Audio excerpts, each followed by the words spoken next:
Hey guys, this is Sarthak and you are watching Modex Tech. So guys, आज की इस video में हम लोग करने वाले हैं lowest possible streaming PC build. जी हां, सबसे सस्ता स्ट्रीमिंग पीसी बिल्ड आप कैसे कर सकते हो। अगर किसी को पबजी की लाइव स्ट्रीम करनी है या कोई और गेम भी हो सकता है उसकी लाइव स्ट्रीम करनी है, तो बहुत लोग मेरे से कहते हैं कि भाई सबसे सस्ता इस दुनिया का मेरे को सजेस्ट कर दो स्ट्रीमिंग पीसी बिल्ड। मेरे पास ज्यादा पैसे नहीं है, तो हम इस वीडियो के अंदर जो है 40,000 रुपए के अंदर lowest possible streaming PC build करने वाले। बहुत लोग कहते हैं 30,000 रुपीज के अंदर बता दो। अब भाई तुम्हें स्ट्रीमिंग भी करनी है, पैसे भी खर्च नहीं करने, तो भाई ऐसे कैसे चलेगा। ठीक है, तो पैसे तो यार खर्च करने पड़ेंगे। अगर lowest possible streaming PC build की बात करूं तो 40,000 से नीचे आप नहीं बना सकते। और इसके अंदर जो मैंने सीपीयू यूज करा है वो एक 6 कोर का सीपीयू। अगर आप 6 कोर से कम का सीपीयू यूज करोगे तो भाई टू बी वेरी ऑनेस्ट, अगर आप एक क्वाड कोर सीपीयू के ऊपर करोगे ना, तो आपका बैकग्राउंड में आपका जो स्ट्रीमिंग प्रोसेस है वो भी चल रहा है, प्लस आपके गेम्स भी चल रहे हैं। बहुत गंदा वाला भाई लैग हो जाएगी आपकी स्ट्रीम, और जो देख रहे होंगे उनका भी एक्सपीरियंस खराब होगा, आपका भी एक्सपीरियंस खराब होगा। बहुत ज्यादा प्रॉब्लम हो जाती है। तो यार इससे तो अच्छा यही है, आप थोड़ी सी इन्वेस्टमेंट ज्यादा करो, एक अच्छा पीसी बनाओ। अगर आप क्वाड कोर वाला सीपीयू ले लोगे फिर भाई उसके भी तो पैसे खराब हो गए। इससे तो अच्छा पहली बार में एक अच्छा सा पीसी बिल्ड कर लो। तो आज की इस वीडियो में हम इसी चीज के बारे में बात करेंगे, lowest possible streaming PC build आपको बताने वाला हूं। तो चलिए दोस्तों, फटाफट से इस वीडियो को अब हम शुरू करते हैं। सो गाइज, मेरे चैनल के ऊपर ऐसे ही पीसी रिलेटेड कंटेंट के बारे में ही बात करी जाती है। तो अगर आप लोगों का भी इंटरेस्ट है इन्हीं सब चीजों के अंदर तो डेफिनेटली करो चैनल को सब्सक्राइब, साथ ही में दबाओ उस बेल आइकन को भी, ताकि मैं फ्यूचर में जो भी नई वीडियो डालूंगा मिल जाएगी आप लोगों को उसके इंस्टेंट नोटिफिकेशन। अब हम बढ़ते हैं हमारे मेन टॉपिक की तरफ और बात करते हैं एक एक करके हर एक कंपोनेंट के बारे में जो कि मैंने इस पीसी बिल्ड के अंदर यूज करा है। तो सबसे पहले बढ़ते हैं हमारे सीपीयू की तरफ, यानी हमारा प्रोसेसर। तो प्रोसेसर इसके अंदर मैंने यूज करा है AMD की तरफ से Ryzen 5 1600। अब बहुत लोग मेरे से कहने वाले भाई कब आया था ये प्रोसेसर, बहुत पुराना है। तो मैं आपको ऑनेस्टली बताऊं तो ये प्रोसेसर इस समय मिल रहा है 9,500 रुपए का। ठीक है, तो लेने को ले सकते हो, बट मैं थोड़ा कम ही रिकमेंड करूंगा। इससे ज्यादा अच्छा मैं रिकमेंड करूंगा कि आप लो Ryzen 5 का 2600। जी हाँ, वो आपको थोड़ी सी IPC इंक्रीमेंट देगा, एक अच्छे आर्किटेक्चर के ऊपर बेस्ड है वो प्रोसेसर। और 3600 लोगे महंगा पड़ेगा, 1600 लोगे तो थोड़ी ज्यादा कम परफॉर्मेंस देगा वो। तो इससे तो अच्छा भाई एक स्वीट स्पॉट ले लो भाई बीच का, और आप ले लो भाई 2600, आपके लिए बेस्ट रहेगा। लेकिन और अगर आपको वैसे कहीं ओल्ड मार्केट में अगर 2600 या 1600 मिल जाता है ना, तो आप तब भी उनको कंसीडर कर सकते हो। बहुत अच्छे प्रोसेसर अगर आपको सेकेंड हैंड अगर आपको 1600 मिल जाता है, लगभग आपको अगर 5,000 रुपए का अगर आपको 1600 मिल जाता है सेकेंड हैंड, तो भाई बहुत बढ़िया, आप ले सकते हो, कोई दिक्कत वाली बात नहीं है। आपको और सस्ते में पीसी बिल्ड हो जाएगा। ठीक है, तब कोई प्रॉब्लम नहीं है। और अगर आपको 2600 भी हो सकता है कहीं ना कहीं सेकेंड हैंड में जरूर मिल जाएगा।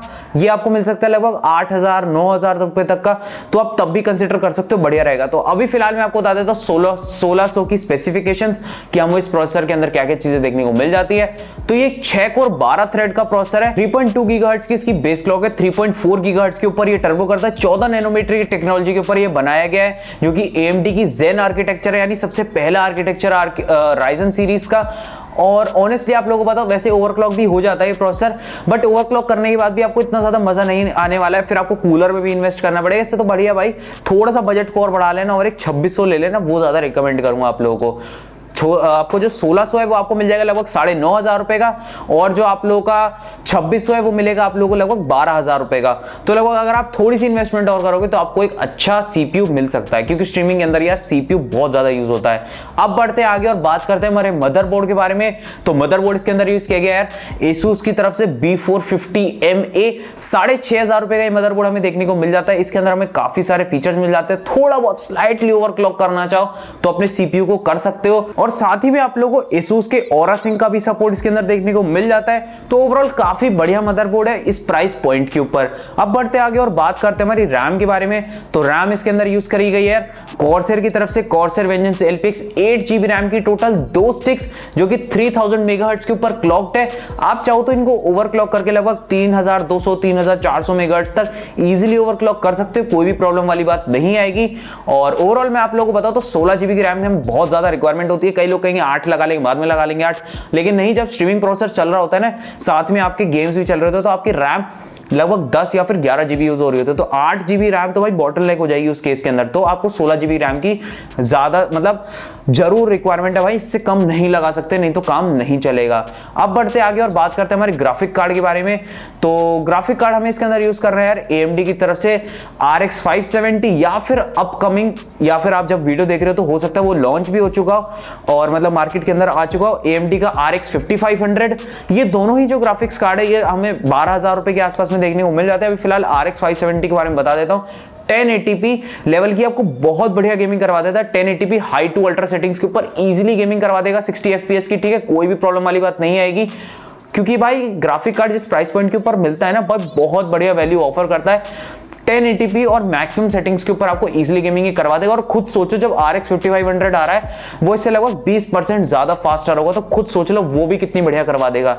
अगर अभी देख रहे हो वीडियो को, वेट कर सकते हो तो उसका वेट कर लो, थोड़े टाइम बाद आ जाएगा मार्केट के अंदर। अर्जेंटली करना है तो RX 570 ले सकते हो। और अभी RX 5500 अगर मिल रहा है जब इस वीडियो को देख रहे हो तो जाके वो वाला ले लेना, बहुत ही बढ़िया ग्राफिक कार्ड है, लगभग 12,000 रुपए के अंदर हमें देखने को मिल जाते हैं। वैसे एक बात मैं आप लोगों को बताना चाहता हूं, जितने भी पार्ट्स में इस वीडियो के अंदर आप लोगों को बता रहा हूं ना, सभी की लिंक्स मिल जाएगी आप लोगों को डिस्क्रिप्शन के अंदर, वहां से जाके आप इनको डेफिनेटली यार बाय कर सकते हो। सारी अमेजॉन की लिंक्स मैंने आप लोगों को दी है, ट्रस्टेड वेबसाइट है। अगर आपको पीसी बिल्ड ऑनलाइन रहते हुए करना है तो कर लेना, कोई भी प्रॉब्लम वाली बात नहीं है। अब हम बात करते हैं हमारे स्टोरेज के बारे में। तो आपको इसके अंदर यूज करनी है एक हार्ड ड्राइव और एक SSD आपको यूज करनी है इसके अंदर वेस्टर्न डिजिटल की तरफ से ग्रीन 240 GB की SSD। और हार्ड ड्राइव आप ले सकते हो 1 टेराबाइट की, जो कि सीगेट की बैराक्यूडा हो सकती है या फिर वेस्टर्न डिजिटल की ब्लू। 2700 रुपए के करीब की आपको हार्ड ड्राइव मिल जाएगी, 2300 रुपए के आसपास की आपको SSD मिल जाएगी। जब मैं इस पीसी बिल्ड को बना रहा था तो लगभग बजट 41,000 पे चला गया था। तो आप हो सके तो अगर आपका मतलब इतना भी बजट नहीं है तो आप हो सकता है कि आप पहले सिर्फ हार्ड ड्राइव ले लो, SSD बाद में ले लेना, ठीक है, बट लगा जरूर लेना क्योंकि यार SSD आजकल बहुत ज्यादा इंपॉर्टेंट होती है। तो ये दोनों ही चीजें मिला के लगभग हमारी 5,000 रुपए के अंदर आ जाती हैं। अब हम बात करते हैं हमारी पावर सप्लाई के बारे में। तो पावर सप्लाई मैंने इसके अंदर यूज करी है कूलर मास्टर की तरफ से मास्टर वॉट एलिट, जो कि 80+ वाइट सर्टिफाइड की पावर सप्लाई और 450 वॉट की पावर सप्लाई। और ये पावर सप्लाई हम लोगों को लगभग 2,500 रुपए की देखने को मिल जाती है। और जितने भी कंपोनेंट्स में इस वीडियो के अंदर आप लोगों को बता रहा हूं सभी की लिंक्स मिल जाएगी आप लोगों को डिस्क्रिप्शन के अंदर, वहां से जाके आप इनको बाय कर सकते हो। कैबिनेट आप अपनी पसंद की कोई भी जाके ले सकते हो, कोई भी बिल्कुल सस्ती वाली कैबिनेट ले लेना भाई, क्योंकि ऑलरेडी मैंने पूरी कोशिश करी सबसे सस्ते में पीसी बिल्ड बन जाए। आप भी इस चीज को समझ पा रहे होगे कि यार इतना ज्यादा सस्ते में रह के हम नहीं कर सकते स्ट्रीमिंग, ठीक है, तो आपको कैबिनेट के ऊपर कॉम्प्रोमाइज करना पड़ेगा। 8GB वाली बाद में ले लेना जब स्ट्रीमिंग करके पैसे वैसे कमा लो। फिलहाल आप एक ऐसी सस्ती वाली बिल्कुल जो भी हो सकता है, आपके पास पुराना कोई पोटैटो पीसी रखा हो उसकी यूज कर लेना। कैबिनेट क्या जा रहा है भाई, कैबिनेट ही तो है भाई, बाहर से लुक्स ही तो अब मेन मैटर करते हैं भाई हमारी परफॉर्मेंस। अब मैं आप लोगों को साथ ही में कुछ पेरिफेरल्स भी सजेस्ट कर रहा हूं, यानी कौन सा मॉनिटर आप कौन सा कीबोर्ड कौन सा माउस भी ले सकते हो।